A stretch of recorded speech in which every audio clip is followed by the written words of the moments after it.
لبيتها في راس عدنان. لا هو شوف احنا بالاتحاد العراقي طبعا الصرف يصير مركزي، يعني احنا مكتب تنفيذي، يعني الكل مو فقط هو رئيس الاتحاد، هو يمثلنا رئيس الهرم الاتحاد. زين.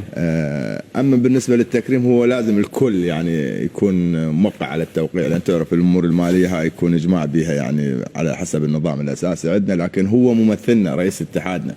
فدائما تروح احنا نروح باتجاه الكابتن عدنان بموضوع التكريم. طبعا هو قبل لا اتكلم عنه هو كرمهم كان مع الوزير الشباب والرياضه ايضا كرم الفريق. هنا مشكلتهم خالد ماكو، يعني تشوف اول فوز وكلها تيجي وتريد تكرم وتريد يعني شيء بسيط، يعني سووا فوز، نعم فوز على السعوديه مو بالشيء البسيط، لان تعرف احنا والسعوديه دائما مباراتنا تكون بها نديه، لكن الكل فرحان. يعني الناس تخابرنا باتجاه انه يابا هذا الفوز رفعتوا روسنا فرحتونا، هو فوز بسيط. تعرف كرة القدم شنو تمثل للشعوب، احنا كرياضيين نعرفها.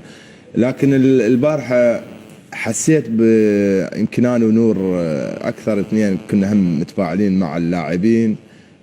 خالد حسينا انه فريق منتخب روح من تشوف اللاعبين يقاتلون، من تشوف الاحتياط يركضون، من تشوف المدرب يروح ويجي، من تشوف الجماهير تتفاعل وياهم. هاي الروح احنا نبحث عنها حتى نكون لنا منتخب. لما من تلاقي الروح عند هؤلاء الشباب او اللاعبين اللي موجودين، اللاعب الشاب راح اكيد يتعلم منهم، راح ياخذ من هاي الروح. يعني البارحه انا من اشوف حسين او اشوف علي فايز، اشوف هاي الروحيه. حتى اللاعبين الخبره اللي كانوا موجودين معاهم مصطفى ناظم، دول شفت الروحيه موجوده. هاي تنطيني يعني الي صراحه تنطيني نوعا ما القوة انه اقدر اقول انه راح تسوي منتخب، راح يصير منتخب عندنا قوي ينافس في اسيا وينافس في كاس العالم. لهذا البارحة شفتني، يعني انا قلت لهم انه على هالروح اللي موجودة عندكم انتم ممكن تصلون تاخذون البطولة ايضا، لان البارحة صراحة شفت قتال. طبعا ايضا نشكر الفريق السعودي ونقول له هارد لك. طبعا الفريق السعودي ما قصر، ايضا قاتل. كانت مباراة حلوة خالد، يعني الاجواء توحيلك الى رغم انه بعض اللاعبين تاذوا من البرد والامور اللي كانت موجودة. برد يعني المطر، البرد حتى مو بس المطر، الاجواء كانت باردة يعني مع المطر، بس الاجواء باردة، كان هوا بيها من والجو بارد. لكن البارحة كانت مباراة قمة.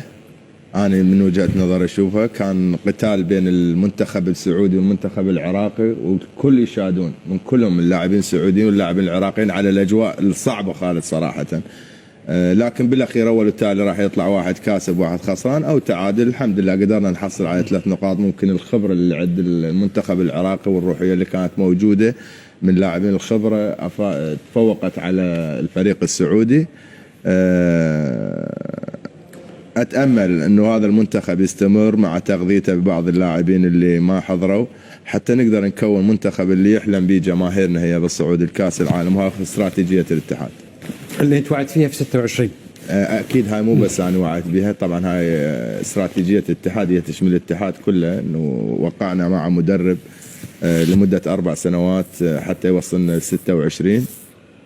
فلهذا احنا بدنا نكون فريق، وعندنا المساحه جيده بالنسبه لنا، منا تقريبا 11 شهر لحد ما يعني تقريبا سنه لحد ما نصل كاس اسيا. اعتقد نقدر هؤلاء اللاعبين نزجهم في بعض المباريات القويه، ويمكن شفتوها قبل كاس العالم كانت لعباتنا قويه. ممكن نلعب مع منتخبات او نشاركهم في بطولات خارجيه حتى يكسبون الخبره، مثل ما طبعا احنا نوعا ما نغش من المنتخب السعودي المنتخب القطري شويه نغش منهم.